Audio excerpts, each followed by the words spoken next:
Welcome to Telugu classes by Purnima. AP TET మరియు డిఎస్సిలో వచ్చే మాతృభాష బోధనా లక్ష్యాలు, స్పష్టీకరణలు, విద్యా ప్రమాణాలు వీటి నుండి 40వ బిట్ వరకు తెలుసుకున్నాం. ఈరోజు 41వ బిట్ నుంచి మరికొన్ని ప్రాక్టీస్ బిట్స్ తెలుసుకుందాం. 41వ బిట్ తెలుసుకోవడం, ఆలోచించడం, సమస్యలను పరిష్కరించుకోవడం మొదలైన ప్రక్రియలు ఏ రంగానికి చెందుతాయి? జ్ఞానాత్మక రంగం. యాంత్రిక అనువర్తిత సృజనాత్మకత నైపుణ్యాలు ఏ రంగానికి చెందుతాయి? మానసిక చలనాత్మక రంగం. మూర్తిమత్వ లక్షణాలను అభివృద్ధి చేయడం ఏ రంగానికి చెందును? భావావేశ రంగం. మానవ ప్రవృత్తి, ప్రవర్తన, ప్రతిస్పందనలు ఏ రంగానికి చెందుతాయి? భావావేశ రంగం. వ్యక్తుల అలవాట్లు, అభిరుచులు, ఆసక్తులు, అనుభూతులు, విలువలు, వైఖరులు ఏ రంగానికి చెందుతాయి? భావావేశ రంగం. భాషణం, లేఖన నైపుణ్యాలు, చేతిరాత, బొమ్మలు గీయడం, సృజనాత్మకత రచన, వ్యాయామం, ప్రయోగశాల ఏ రంగానికి చెందుతాయి? మానసిక చలనాత్మక రంగం. జ్ఞానం ఎన్ని రకాలు? 3 రకాలు. క్రాత్ హాల్ అండర్సన్ ప్రకారం జ్ఞానం ఎన్ని రకాలు? 4 రకాలు. జ్ఞానానికి స్పష్టీకరణలు ఎన్ని? 2. కవి, రచయిత పరిచయం, పాఠ్యాంశ పూర్వకథ, పరకథ, ఇతివృత్తం, పాఠ్యాంశ విషయం, సందర్భం ఇవి ఏ జ్ఞానానికి చెందుతాయి? విషయ జ్ఞానం. సంధులు, సమాసాలు, జాతీయాలు, సామెతలు, ప్రకృతి వికృతులు, పర్యాయ పదాలు, నానార్థాలు, వ్యుత్పత్త్యర్థాలు ఇవి ఏ జ్ఞానానికి చెందుతాయి? భాషా జ్ఞానం. లింగాలు, వచనాలు, క్రియలు, వాక్యాలు, విభక్తులు, భాషా భాగాలు ఇవి ఏ జ్ఞానానికి చెందుతాయి? భాషా జ్ఞానం. ఛందస్సు, అలంకారాలు, రసం, శైలి, రీతి, పాకం, కవి ఆత్మీయత ఏ జ్ఞానానికి చెందును? సాహిత్య జ్ఞానం. సరైన శీర్షికలు సూచించడం, అన్వయ క్రమంను తెలపడం అనేవి దేనికి సంబంధించిన స్పష్టీకరణలు? అవగాహన. వివరించడం, వివేచించడం, విశ్లేషించడం, ఊహించడం, ఉదాహరణలివ్వడం, పోలికలు, భేదాలు చెప్పడం, సారాంశం చెప్పడం అనేవి వేటికి చెందును? అవగాహన. అవగాహనకు సంబంధించి స్పష్టీకరణ కానిది ఏది? సెలవు పత్రాన్ని సొంతంగా రాయడం. వినియోగంను ప్రభావితం చేయు లక్ష్యం ఏది? 1 మరియు 2. జ్ఞానం, అవగాహన.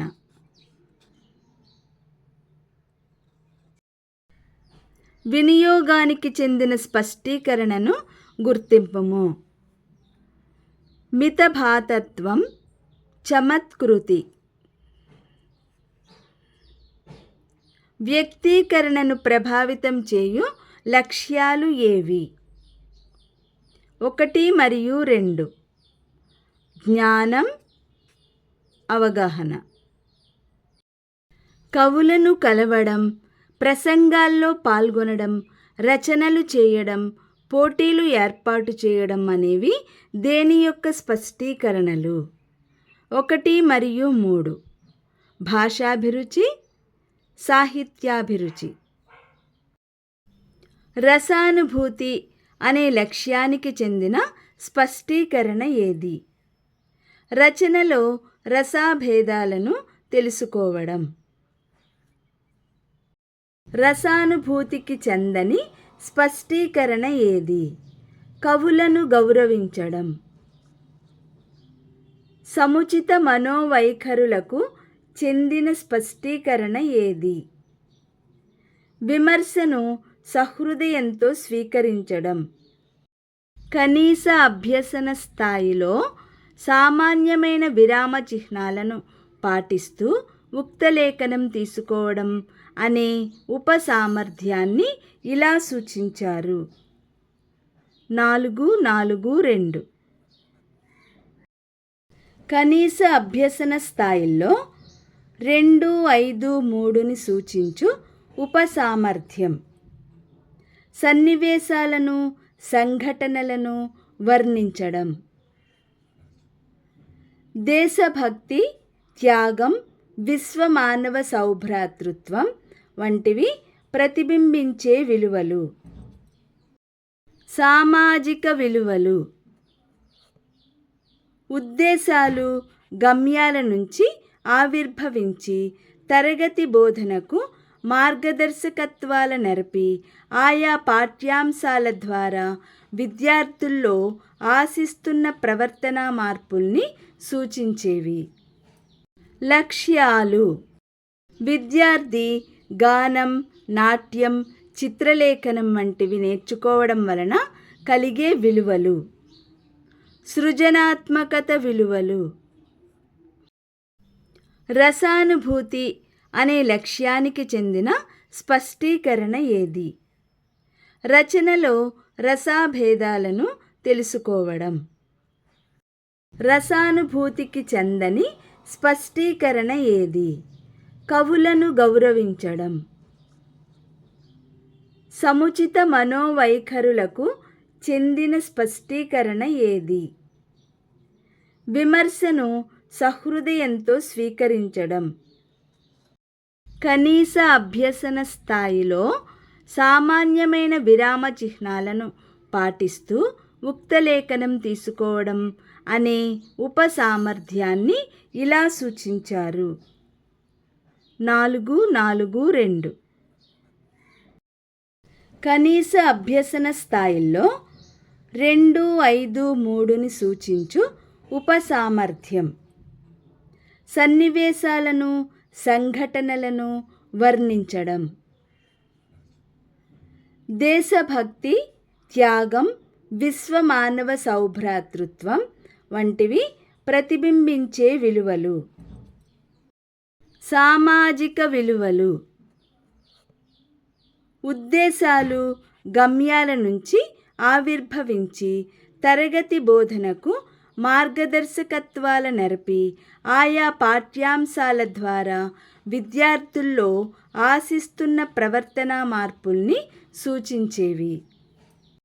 విద్యార్థి గానం, నాట్యం, చిత్రలేఖనం వంటివి నేర్చుకోవడం వలన కలిగే విలువలు. సృజనాత్మకత విలువలు.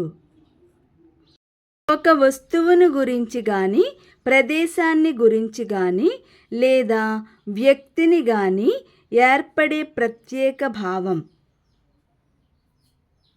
వైఖరి. బోధనాభ్యసనకు ప్రాతిపదికలు, బోధనా లక్ష్యాల సూక్ష్మ రూపాలు. దీనిలో స్పష్టీకరణలు అనేది సరైన సమాధానం. భాష ద్వారా జరిగే భావ వ్యక్తీకరణ ఎదుటివారిలో కలిగించేది. భావోద్దీపనము. క్రింది వాటిలో విద్యా లక్ష్యాల లక్షణం కానిది. కొలువదగని ప్రవర్తనలు. విద్యార్థి సాహిత్య రచనలలో విమర్శనా దృక్పథం కలిగి ఉంటాడు. ఈ స్పష్టీకరణ లక్ష్యం. భాషాభివృద్ధి. బాల్య క్రీడలు అను పాఠ్యబోధన ఆరంభించిన ఉపాధ్యాయుడు పిల్లలు ఆడుకునే కొన్ని ఆటల గూర్చి వివరిస్తాడు. ఈ జ్ఞానం విషయ జ్ఞానం, విద్యా ధ్యేయాల నుండి ప్రభవించినది. విద్యేద్దేశాలు, ఆశయాల విశదీకరణే గమ్యం. పిల్లలు తమ అనుభవాలను, అనుభూతులను, అభిప్రాయాలను లిఖిత రూపంలో వ్యక్తీకరించగల నైపుణ్యాన్ని పెంపొందించడం ఈ స్థాయిలో తెలుగు బోధనోద్దేశం. ప్రాథమిక స్థాయి. విద్యాభ్యసనానికి సాక్ష్యాధారాలు, స్పష్టీకరణలు. ఈ వీడియో తప్పకుండా లైక్ చేయండి, షేర్ చేయండి. మరిన్ని ముఖ్యమైన వీడియోల కోసం సబ్స్క్రైబ్ చేసుకోండి.